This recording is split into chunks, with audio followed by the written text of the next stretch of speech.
After the Civil War, Americans were extraordinarily engaged in the political process at the local, at the state, and the national levels. Voter participation was extraordinarily high. In elections during the 1870s and 1880s, in presidential elections, for example, 80 to 90% of Americans voted, compared to barely 50% today. What explains that? Why were people so passionate about politics in the 19th century?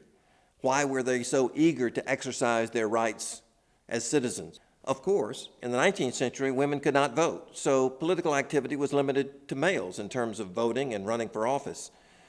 And it was very much a masculine activity. For example, saloons in the major American cities were primarily political crossroads.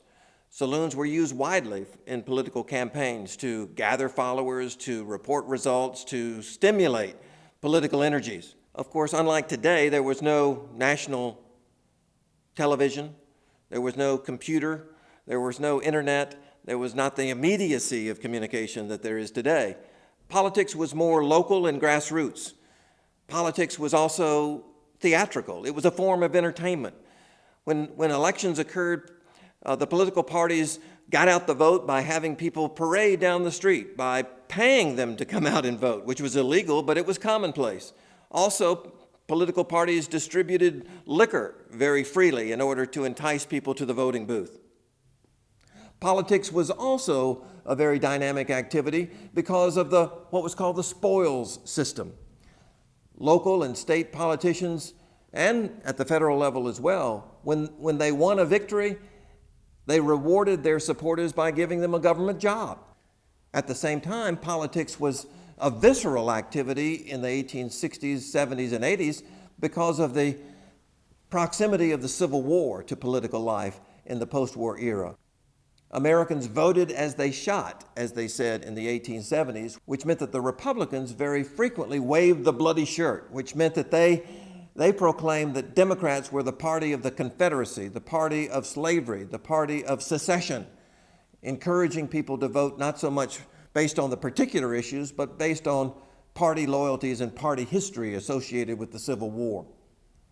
Democrats, of course, in the South, they did the same thing. They pointed out that they were the party of secession. They were the party of the Confederacy in order to ensure that Southerners voted the Democratic way.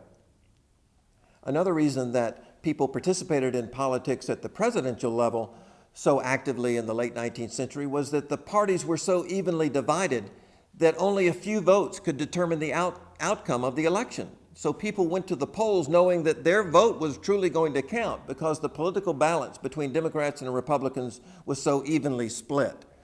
Unfortunately, another reason why politics was so active in American life in the late 19th century is that corruption was widespread.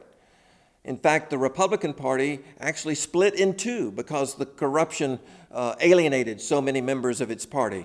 That's one reason why the mugwump faction of the Republican Party emerged, because they were so disgusted at the corruption of their party by so many elected officials.